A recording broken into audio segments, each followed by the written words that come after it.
উত্তর পূর্ব ভারতের সপ্তভূগোলীয় রাজ্যসমূহ উত্তর পূর্ব ভারতের অরুণাচল প্রদেশ, আসাম, ত্রিপুরা, নাগাল্যান্ড, মণিপুর, মিজোরাম এই 7 পার্শ্ববর্তী ও মেঘালয়। এই রাজ্য একত্রে সপ্তভূগোলীয় রাজ্য, যা সেভেন সিস্টার্স নামে পরিচিত। বন্ধুরা, আমরা জানবো আজকের ভিডিওতে মণিপুরের হামলা সম্পর্কে। তো বন্ধুরা, চলুন শুরু করা যাক। ইতিহাসের চরম সংকটময় মুহূর্ত পার করেছে ভারতের সেভেন সিস্টার্সের রাজ্য মণিপুর। কুকি বিদ্রোহীদের ক্রমাগত হামলায় ছিন্নভিন্ন ড্রোন, রকেট ছিন্নভিন্ন রাজ্যটি ব্যাপক অস্থিরতার কারণে সেখানে জারি করা হয়েছে জরুরি অবস্থা।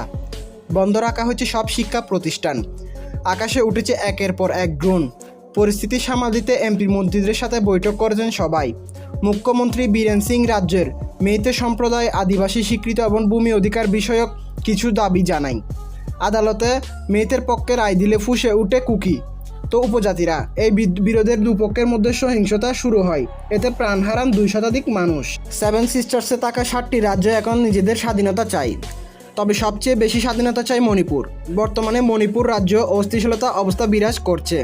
প্রায় 1.5 বছর ধরে এই জাতিগত সংঘাত চলে আসছে। তবে সম্প্রতি হামলায় ড্রোন ও রকেটের ব্যবহার রাজ্য ও কেন্দ্র সরকার নানা সমস্যার সম্মুখীনের কারণ হয়ে দাঁড়িয়েছে বলেছে পুলিশ।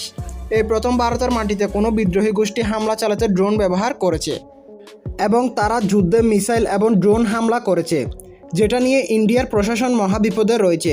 কিন্তু ভারতীয় মিডিয়া এটাকে জঙ্গি হামলা বলেছে। মণিপুরে প্রথম ড্রোন হামলা চালানো হয় গত 1 সেপ্টেম্বর। ইম্ফল জেলার কিতক গ্রামে ড্রোন থেকে বোমা ফেলা হয়, এতে 2 জন নিহত হয় ও 9 জন আহত হন।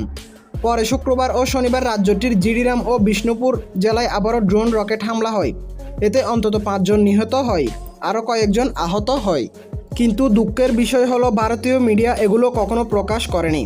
তবে ভারতীয় সেনাবাহিনীদের সবচেয়ে চিন্তার বিষয় হচ্ছে এদেরকে সাহায্য করেছে কে, চীন নাকি বাংলাদেশ।